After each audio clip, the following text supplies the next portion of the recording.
I'd spent months pouring my heart into fixing up my parents' house.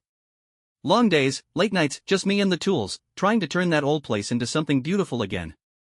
Then one day, out of nowhere, my dad looks me in the eye and says, "Your sister needs it more." I didn't argue.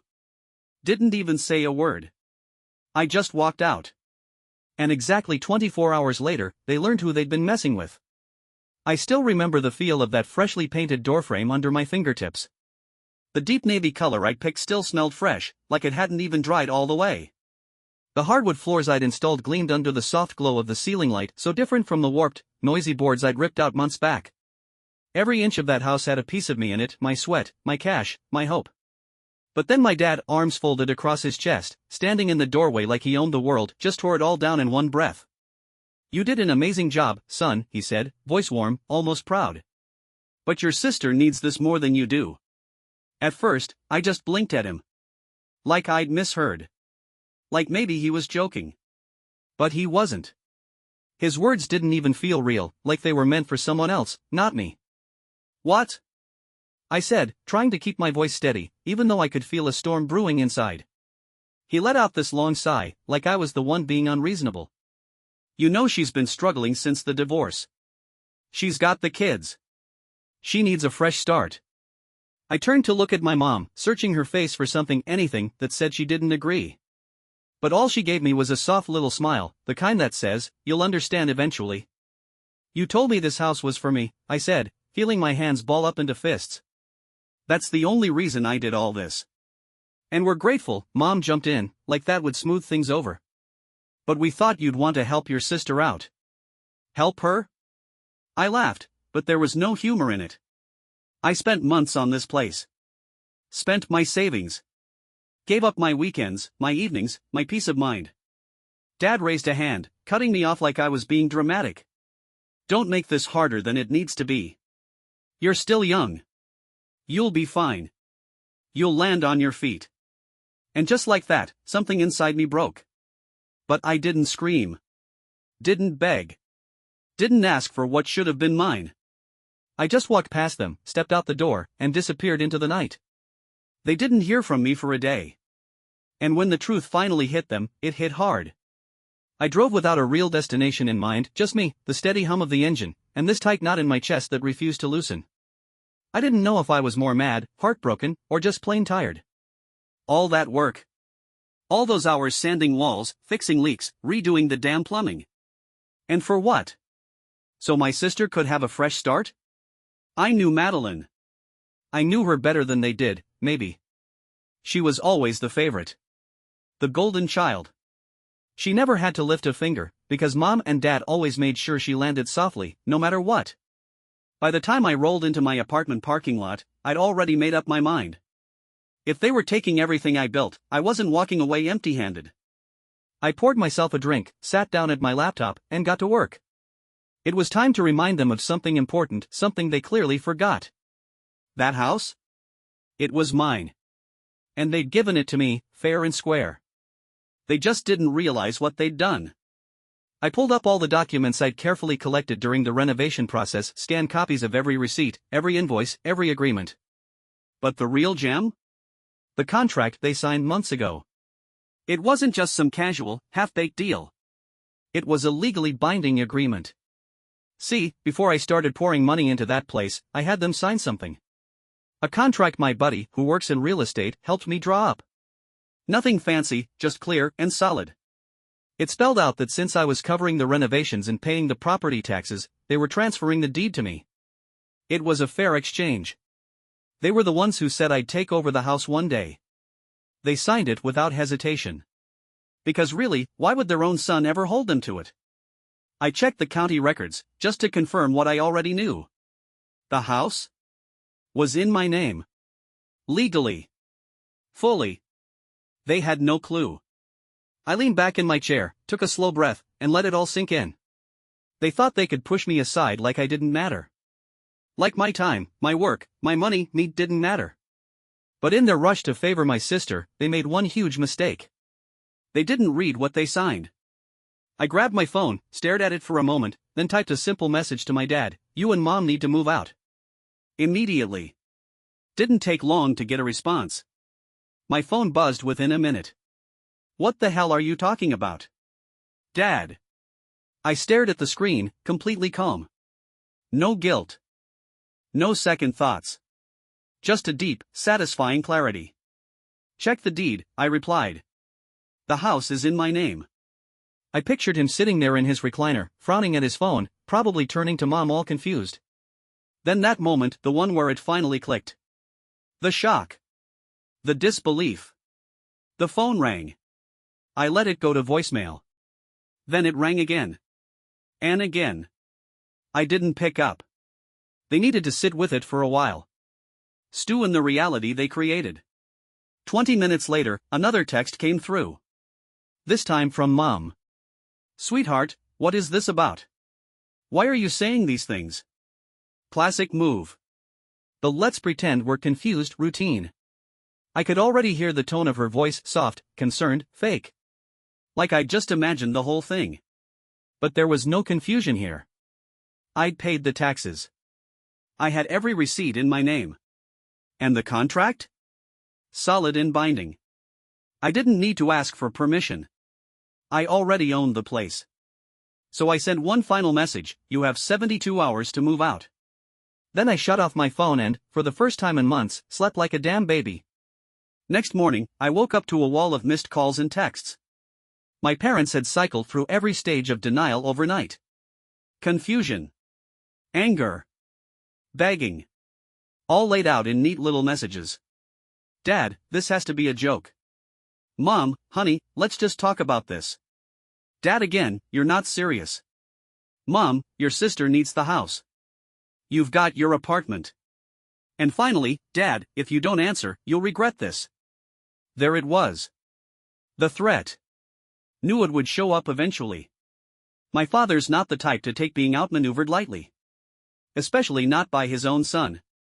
I ignored the texts and went on with my day like nothing happened. I knew what they'd try next, call my bluff. Sure enough, later that afternoon, I got a voicemail from Mom. Her voice was soft, sweet, like sugar on poison. We've lived here for years, sweetheart. You wouldn't really kick us out, would you? Where would we even go? I listened to it twice. Not once did she apologize. Not once did she admit what they'd done. Just more manipulation. They were betting I'd cave like always. But this time? I was ready. I sat down, drafted a formal eviction notice, and emailed it to them along with a PDF of the signed transfer agreement. They had 72 hours. No discussions. No wiggle room. And just to seal the deal, I made one last move. I called up every utility company tied to the property. Since it was all under my name now, I had the right to flip the switch. And I did. The gas, electricity, and water? Gone.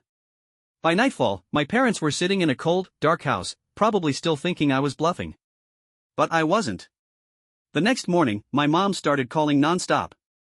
I let it go straight to voicemail.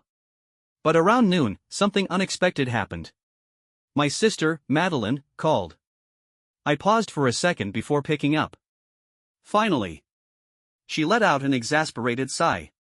Took you long enough? I couldn't help but smirk. Surprised you're even calling me. You're making this a bigger deal than it is.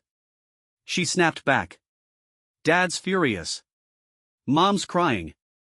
Just be a decent person and let them stay. I let out a short, dry laugh. A decent person? That's rich coming from you. You knew they were kicking me out after I spent months fixing up that house, didn't you? She was quiet for a moment. That silence told me everything I needed to know. It's not like that, she muttered finally. They just thought I needed it more. I clenched my jaw, trying to keep my cool. And what about what I needed, Madeline? What about me? You've already got a place. Her voice shot up. I have 2 kids. You don't even have a family. Ah, there it was. I took a deep breath, forcing myself to stay calm. That's not my problem. And in case you forgot, this house isn't theirs to give away. It's mine. You're being selfish. I almost laughed out loud. Selfish? I spent my own money fixing up that house while Mom and Dad sat back and did nothing. I paid the bills. I made it livable. And when I was finally about to move in, Dad threw me aside like I was nothing. And I'm the selfish one, she sighed, clearly trying to shut this down. Look, I don't want to argue.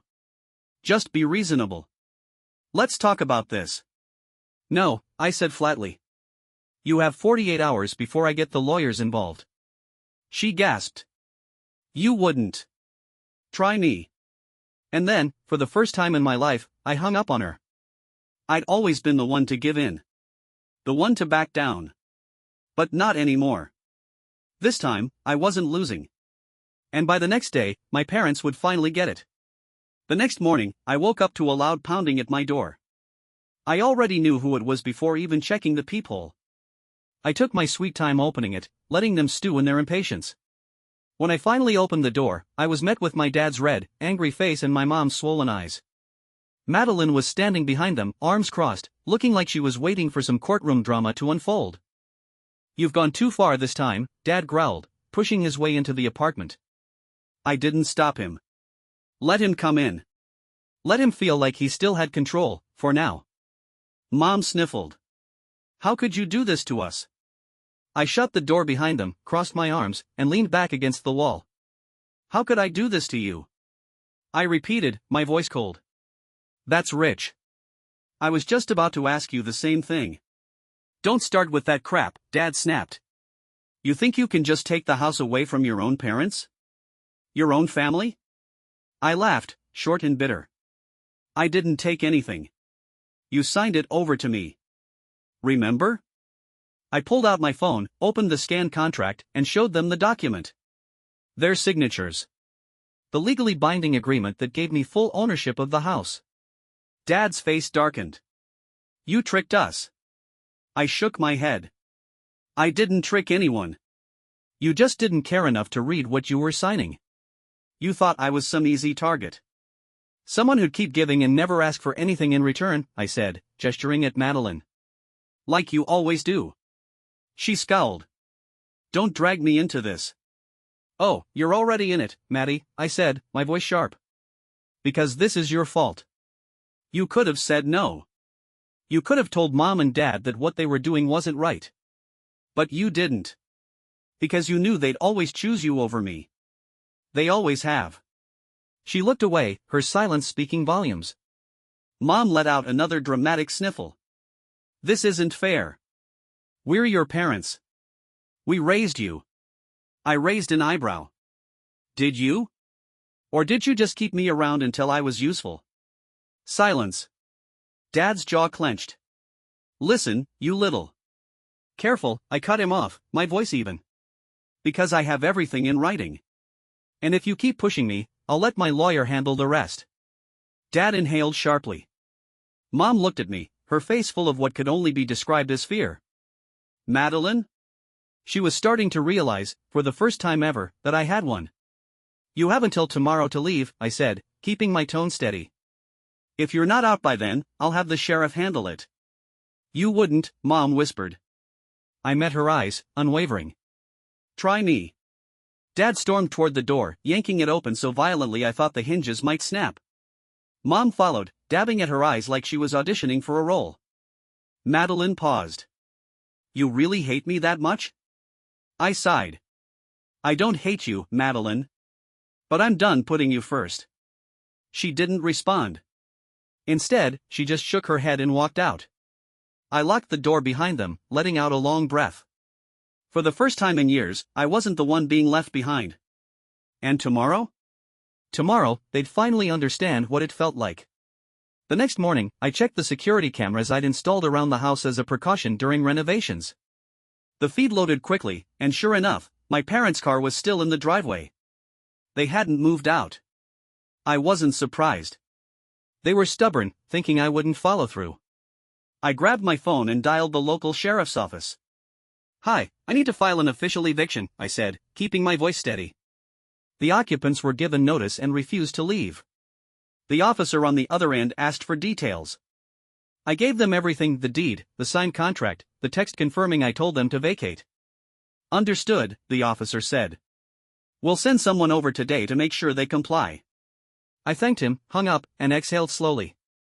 One way or another, they were leaving today. I drove to the house around noon, just as the sheriff's deputy was pulling up. My parents were already outside, standing on the porch like they owned the place, acting like they weren't squatters refusing to leave. My dad had his arms crossed, his jaw clenched in that familiar way, trying to intimidate someone into backing down. Mom stood beside him, wringing her hands, and Madeline was lingering nearby, glaring at me like I was the villain. The deputy, a tall man with a calm but firm demeanor, stepped out of his cruiser and adjusted his belt. "Are you the property owner?" he asked. I nodded, handing him the documents. The house was legally transferred to me months ago. They were given notice to leave and refused. The deputy took a few minutes to go over everything before turning to my dad. "Sir, you and your family are being evicted. You need to leave the premises immediately." Dad scoffed, like the very idea was beneath him. "This is our home." "No, sir," the deputy replied, voice flat, unreadable. "The paperwork's clear. You forfeited ownership. If you don't leave voluntarily, we'll remove you." Mom burst into tears, loud, messy, theatrical. The kind she used to weaponize whenever she wanted her way. "We're his parents," she cried. "He can't just throw us out on the street." I crossed my arms, jaw tight. "You threw me out first. Or did you forget?" Madeline stepped forward, her voice sharp as glass. "You're doing this out of spite." I laughed. "You already have a house, Madeline. Why do you need this one?" She opened her mouth, but nothing came out. No comeback. No excuse. Just silence. The deputy sighed, clearly used to this kind of scene. "You have 1 hour to collect your belongings," he said. "If you refuse, we'll escort you off the property." Dad looked like he was about to explode, but even he could see the writing on the wall. His shoulders dropped. No fight left. He turned and stormed inside. Mom kept crying. Madeline muttered something under her breath and followed them in. I just stood there. Watching. Letting them feel, maybe for the first time, what it was like to be cast aside. Forgotten. Unwanted. An hour later, they were gone. And the house? It was finally mine. I stood in the doorway long after their car disappeared down the street, letting the silence settle around me. The kind of silence that doesn't hurt. The kind that feels like peace. The walls were still freshly painted. The floors gleamed. The plumbing actually worked for once. Everything exactly the way I'd left it, but for the first time, it actually felt mine. No raised voices echoing down the hall. No guilt hanging in the air like smoke. Just me, and the home I'd rebuilt from the ashes they left behind. They expected me to roll over like I always had. To keep giving, to keep sacrificing, until there was nothing left of me. But this time? I stood my ground. My phone buzzed in my pocket. A text. From Mom. "I hope you're happy. You've destroyed this family." I exhaled, slow and steady. Then typed back. "No, Mom. I just finally stopped letting you destroy me." I hit send. Then I blocked her. Dad too. And Madeline. One by one, I erased them from my life, just like they tried to erase me from the home I bled for. I stepped outside, took a deep breath. The yard I had landscaped myself glowed gold under the setting sun. For the first time in years, I wasn't their shadow. I wasn't their backup plan. Their safety net. Their afterthought. I was free. And when I closed that door behind me, locking them out for good, I knew one thing for certain. They would never take anything from me again. A week passed. A week of pure silence. No calls. No texts. Nothing. I started to think maybe they had finally accepted the loss. That maybe, just maybe, they'd moved on the same way I had. But deep down, I knew better. People like my parents and Madeline? They don't let go. They scheme. They stew. They wait. So when trouble finally came knocking, I wasn't surprised. Not even a little. It started with a knock at the front door. Not frantic. Not aggressive. Just patient. I opened it and found my uncle standing there, Uncle Rick. My dad's older brother. The one relative who never quite fit into their little favoritism circle. He was standing on my porch like he just walked into the middle of a storm, hands stuffed in his jacket pockets, eyes scanning the house like he couldn't believe what he was seeing. "Well," he said with a low chuckle, shaking his head, "you really did it, huh?" I shrugged. "They gave me no choice." "That's the part they're struggling with the most," he said, a smirk tugging at the corner of his mouth. "The fact that you actually stood up to them." I crossed my arms. "Let me guess. They sent you?" Rick sighed. "Not exactly. Your dad's too proud to ask for help, but your mom? She's been calling me non-stop. Playing the poor me routine. Wanted me to come talk some sense into you." I exhaled slowly, already exhausted by the thought of it.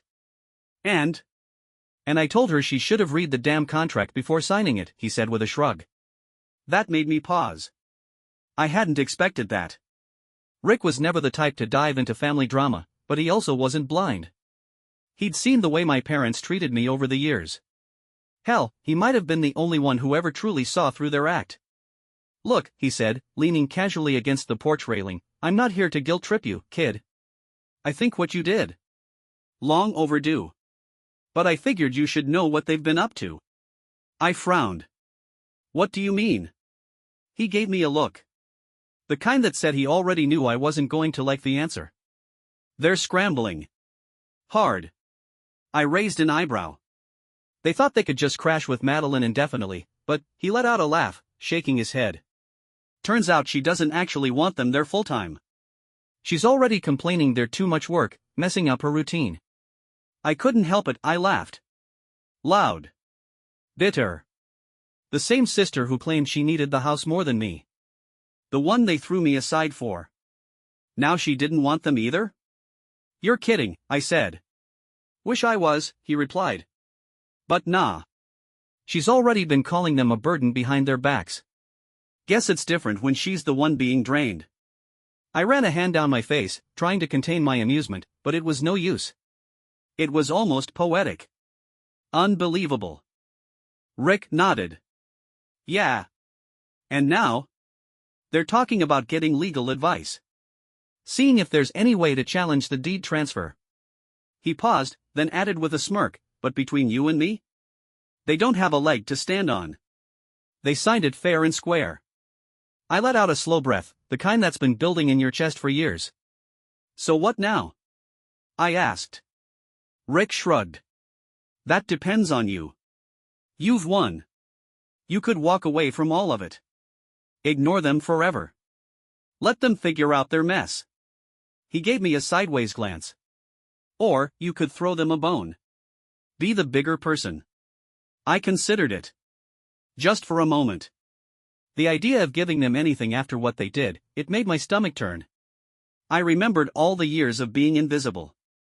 Of being useful, but never valued. The emergency fund. The emotional sponge.